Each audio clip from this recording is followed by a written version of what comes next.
Good morning mga kabihero, at ito na lang po ulit ang iyong lingkod,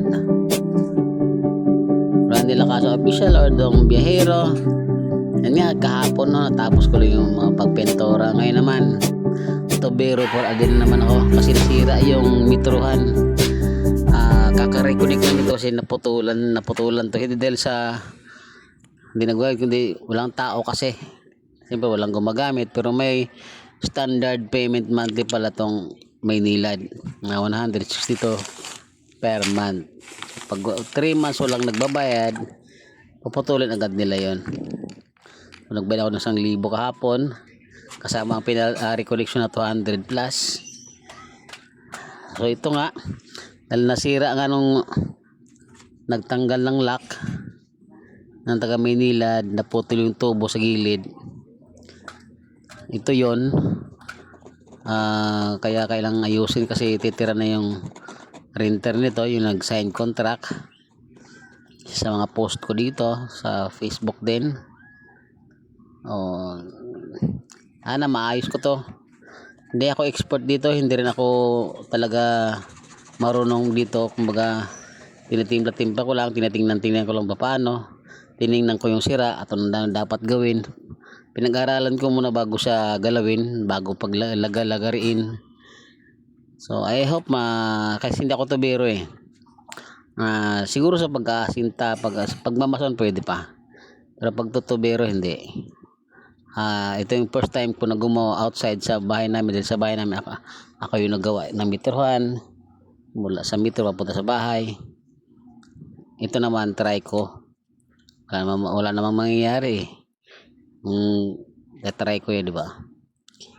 I hope na mapagtapos ito is maging okay, matapos na maayos at matuwa yung renter na magkakaroon na rin silang tubig. So habang ito nilalagyan ko pinuputol ko, nilalagyan ko ng mga solvent na pandikit sa mga PVC. So ang pinaka nito is yung bakal mula metro hanggang papunta pa baba, papasok sa bahay na PVC. Pero ginawa ko, pinalitan ko yung bakal na yon, ginawa ko siyang PVC. Kaya nga sabi ko, pinag-aralan ko siya para kasi ang hirap maghanap ng bakal na dumikit dito So ang ginawa ko is nag-aralan, tapos nagtanong sa anong dapat gawin sa hardware. Matapos to siya, matapos. So hintayin natin mga kabihero, mga Randy Lacaso Official ang pagtatapos. Sigurado ako matutuwa kayo kasi ako natuwa ako nito nung makita ko to na okay naman pala nung matuyo siya. Okay, dire-diretso yung tubig, walang leak. Diba? Ibig sabihin perfect yung ginawa ko, okay yung ginawa ko. Okay, abang-abang tayo mga kabahay maya ha.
At ito na nga ang finished product niya. Natapos ko rin, di ba? Ang ganda ng pagkagawa, di ba?